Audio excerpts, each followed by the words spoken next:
तो हमने अपने जो प्रीवियस लेक्चर्स में देखा था वो ये था कि हम प्रोग्रामिंग किस तरह करते हैं, मूव कमांड क्या करती है और उसमें वैल्यूज़ किस तरह स्टोर होते हैं, ठीक है?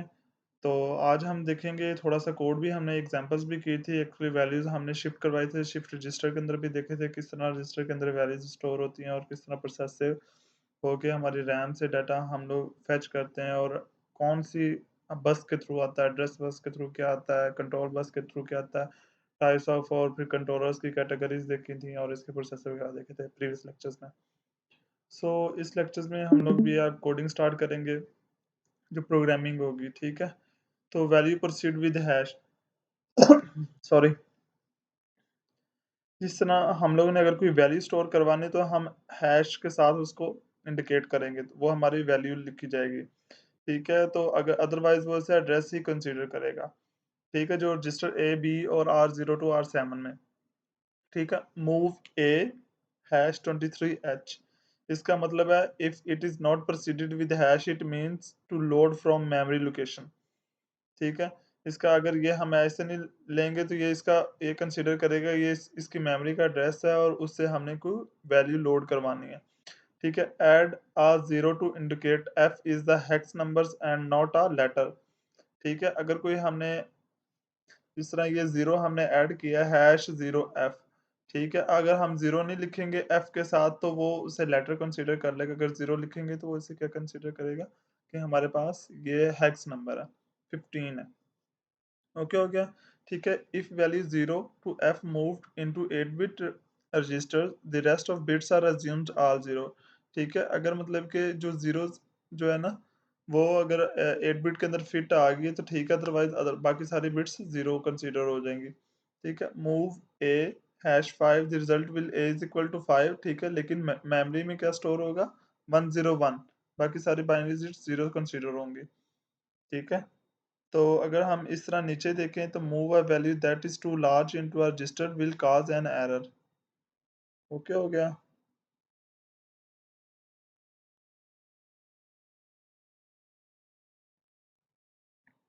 ओके मुसाब, आपका जो इशू है वो ठीक है, मैं अभी इसे करता हूँ solve.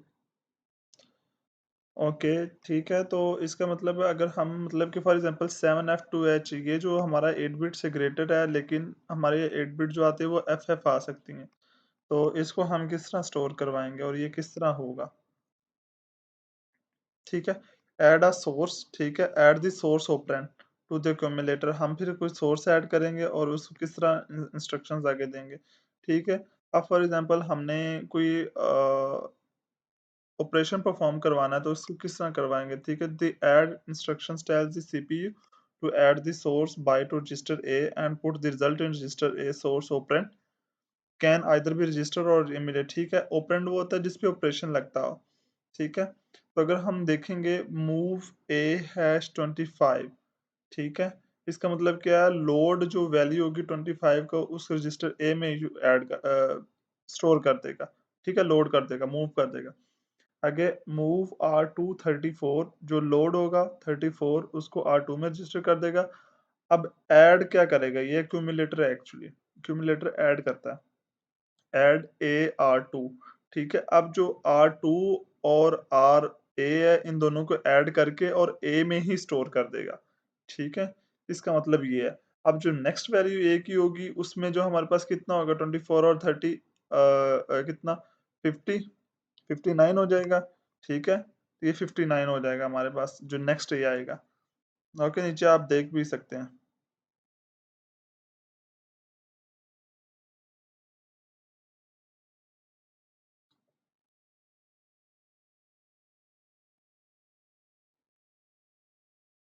Sorry.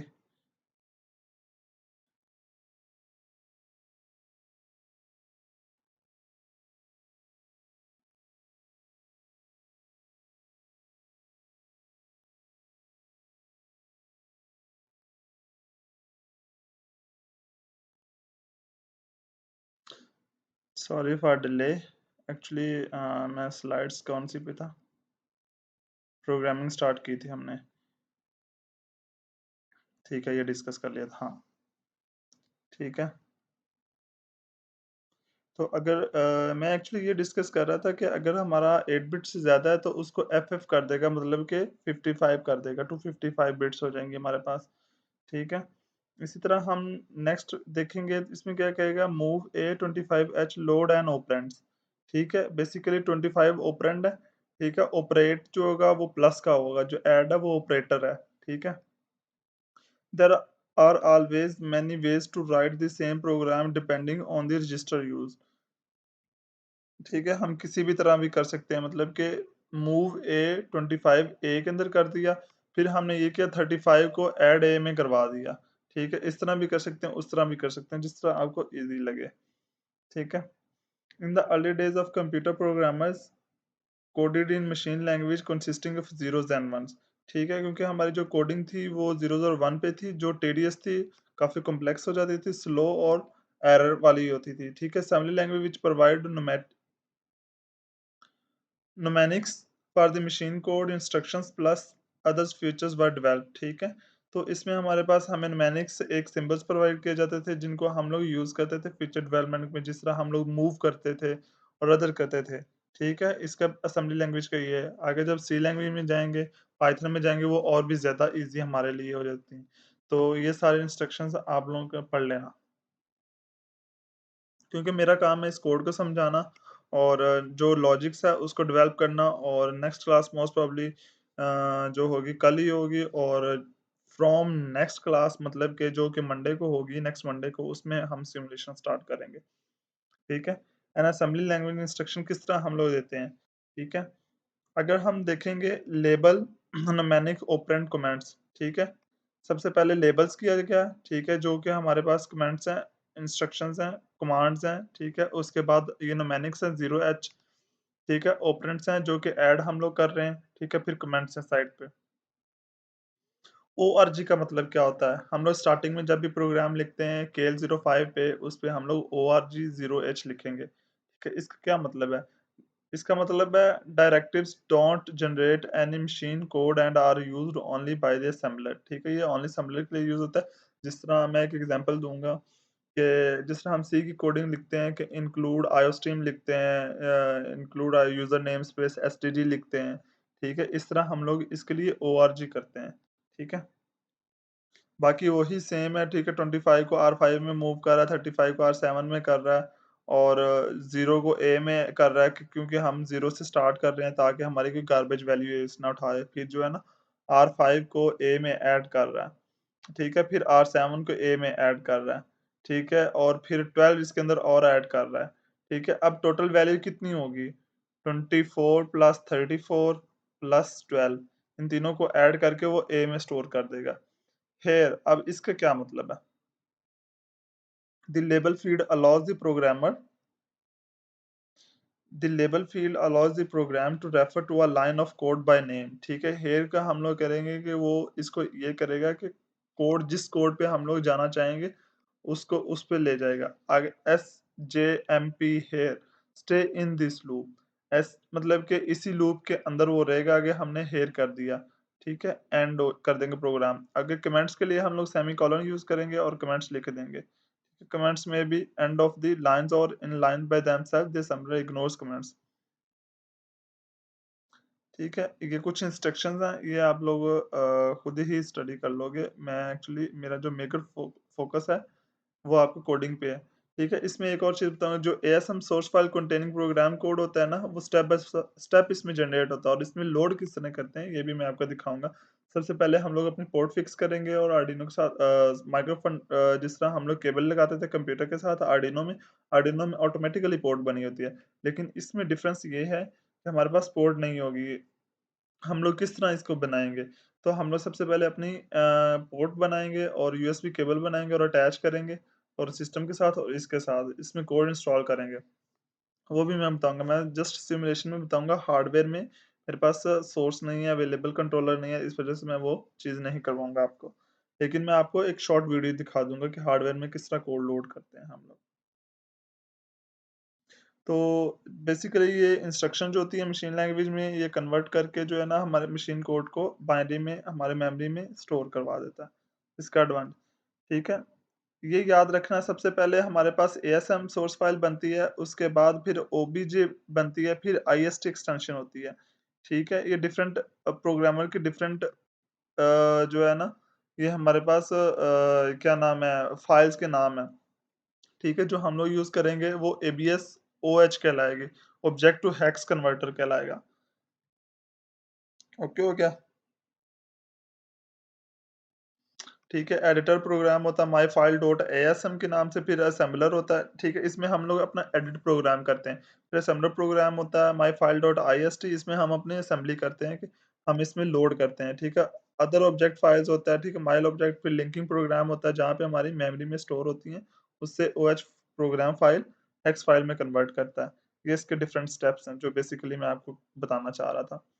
IST list file which is optional is very useful to programmer, ठीक है। It lists all the opcodes and addresses as well as error that the assemblers detected, ठीक है। जब ये डिटेक्ट होता है तो फिर क्या होता है कि इसमें हम लोग अपने ओप कोड यूज रखते हैं। ओप कोड क्या होते हैं, जो कि हम लोग अपने एरर्स डिटेक्शन के लिए हम लोग यूज करते हैं। The programmer use the IST file to find the syntax error और डीबग, ठीक है। इसको हम डीबग करने के लिए, सिंटैक्स एरर फाइंड करने के लिए इसको हम लोग यूज करते हैं। अगर हम देखेंगे तो ये 1 2 3 4 ये मैंने बेसिकली डेसिमल में लिखा हुआ है। आगे इसकी कॉरेस्पॉन्डिंग में मैंने बाइनरी में बेसिकली ये लिखा हुआ है कि ये बेसिकली एड्रेस आपके शो कर रहे हैं। ओके हो गया? ठीक है? और बेसिकली इसका एड्रेस क्या बनेगा, इसका क्या बनेगा, इसका क्या बनेगा, इसका क्या बनेगा, ये सारे एड्रेस हैं। ठीक है? ORG 0 स्टार्ट ओरिजिन एट 0, 0 से हमने स्टार्ट किया अपना ओरिजिन, ठीक है? मूव R5 25, अब 25 R के अंदर लोड हो गया, 34 R7 के अंदर लोड हो गया, 0 A के अंदर लोड हो गया। ये सेम ही प्रीवियस कोड है, ठीक है? अब R5 को A के अंदर ऐड कर दिया, R7 को भी A के अंदर ऐड कर दिया, फिर 12 और ऐड कर दिए इसमें। अब इन तीनों को ऐड करेंगे तो हमारे पास क्या बनेगा, जो भी आंसर आता है वो ऐड अप होके आ जाता है। ठीक है? अब इसका मतलब stay in this loop end of ASM source file. अब हमने एंड लिख दिया था, एएसएम जो सोर्स फाइल होगी वो क्लोज हो जाएगी जिसमें हम लोग अपनी ये एंड कर रहे हैं। ठीक है? तो नेक्स्ट है the program counters points to the address of the next instructions to the executed. ठीक है? As CPU fetch the opcode from the program, ठीक है, जो ऑपकोड होगा जो हमने डिबगिंग के लिए यूज किया होगा, ठीक है, जो कि हमने लिखा होगा, ठीक है, रोम में फेच होगा और प्रोग्राम काउंटर इंस्ट्रक्शंस देगा कहाँ पे एड्रेस है, कहाँ पे नहीं है, कहाँ से आपने इन्फॉर्मेशन लेनी है कि नहीं करेगा। आगे जो प्रोग्राम काउंटर होता है वो 16 बिट वाइड होता है, ठीक है, इक्विवेलेंट टू कितना होता है, टेट्रा एफ के इक्वल होता है, 64 के बाइट्स होता है। ओके हो गया? All 8051 member start at memory address, ठीक है, 00 से जितने भी जहाँ जब भी हमारी मेमोरी स्टार्ट होगी ना, 00 से स्टार्ट होगी। इसी वजह से हम लोग ORG 0 लिखते होते हैं।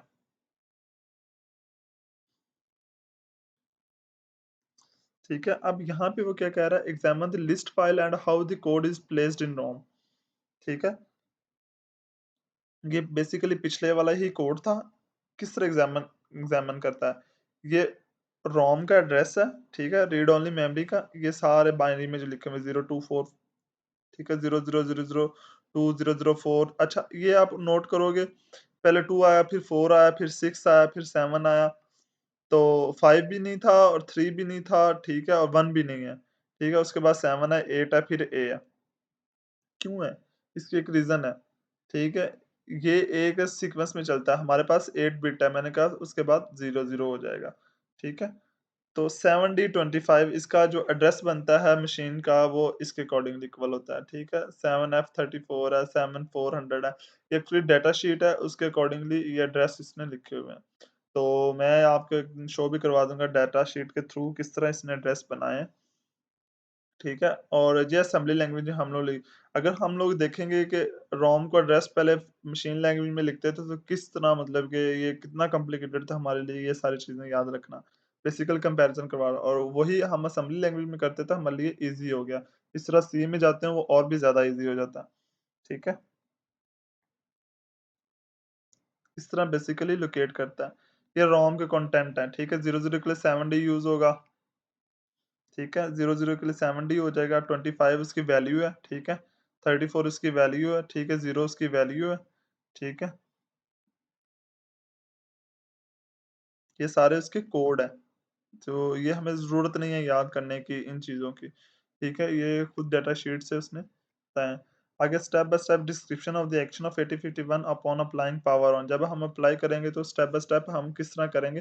सबसे पहले हम 8051 को पावर अप करेंगे, फिर PC hash 00 and start to fetch the first opcode from the location 00।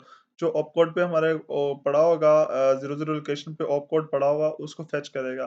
उसमें कोई एरर है या नहीं है कि नहीं है।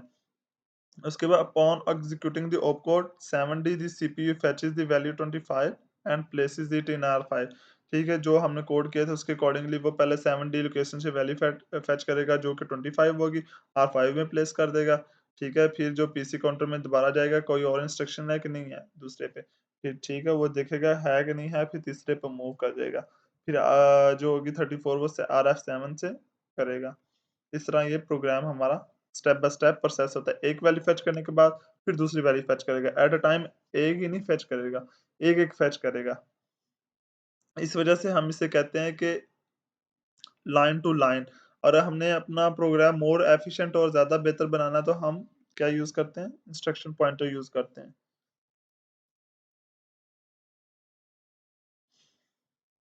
ठीक है, ये बेसिकली कंपैरिज़न दिखाया हुआ है 6 बिट के और बाइट के डिफरेंस में, ठीक है? और 8751 था।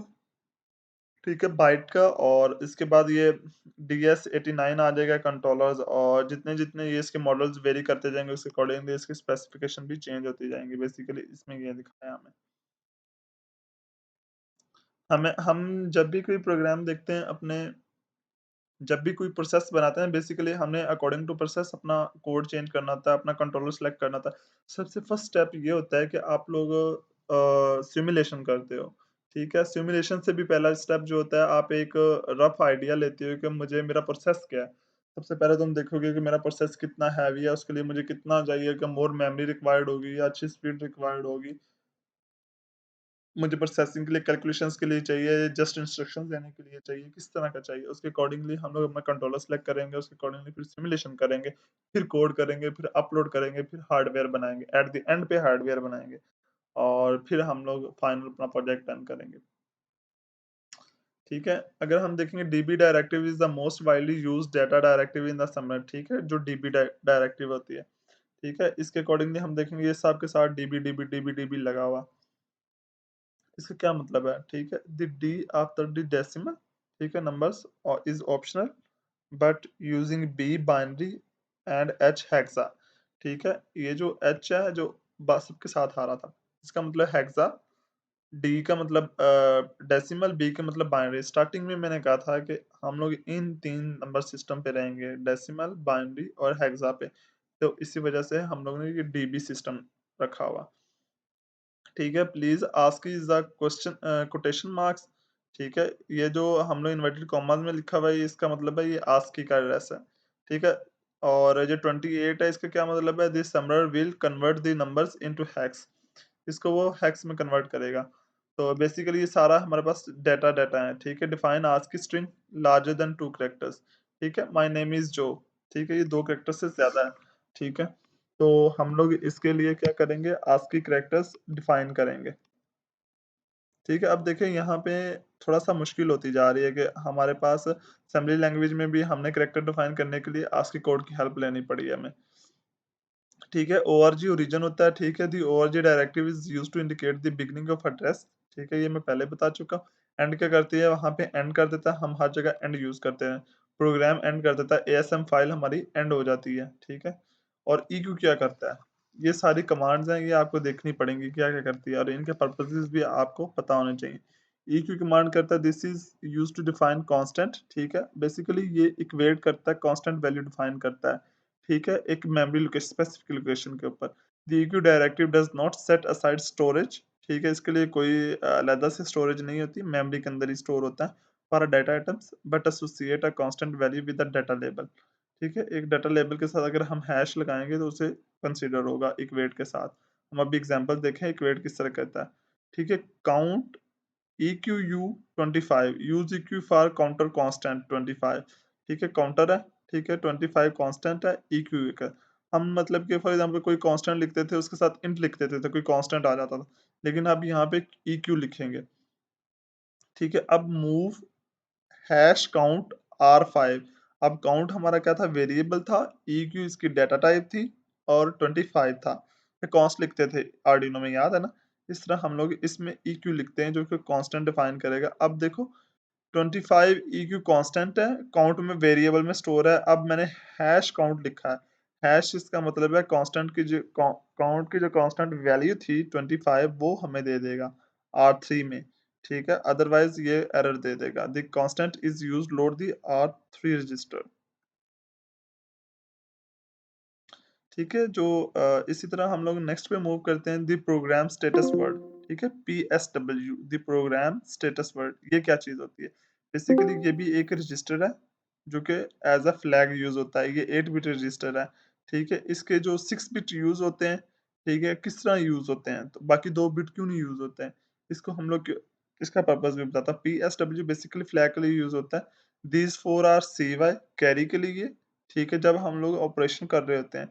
ठीक है, CY कैरी के लिए, AC एक्सिलरी कैरी के लिए। एक्सिलरी कैरी क्या होता है, जो हम आगे जाकर जब एडिशन और सब्ट्रैक्शन करेंगे, ऑपरेशन करेंगे, मैं तब ये एक्सप्लेन करूंगा। P जो होता है पैरिटी के लिए होता है, पैरिटी चेकर ये एरर के लिए ये होता है, ये कन्वर्टर के लिए हम यूज करते हैं। OV ओवरफ्लो के लिए होता है। ठीक है, टोटल कितने, वन, इसके अंदर 8 रजिस्टर हैं।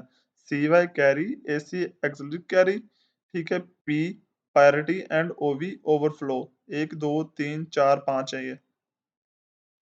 ठीक है, बेसिकली इसमें क्या होगा, they are called conditional flags. ठीक है, ये हमारे पास क्या होते हैं, कंडीशनल फ्लैग्स होते हैं। हम कंपेयर वैल्यूज करते हैं, meaning that they indicate some conditions that resulted after instruction was executed.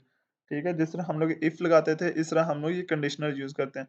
The PS3 and PS4 are designed as RS0 and RS1। ठीक है, PSW3 PSW4 जो होता है प्रोग्राम स्टेटस वर्ड, हाँ, उसको हमने किस तरह डिजाइन किया हुआ है, उसको RS0 भी कर सकते हैं, RS1 भी कर सकते हैं।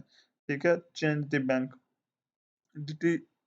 और जो बाकी दो हैं, वो बिट्स आर यूजर डिफाइनेबल, वो यूजर खुद ही डिफाइन कर सकते हैं कि उसको किस पर्पज के लिए हम लोगों ने यूज करना है।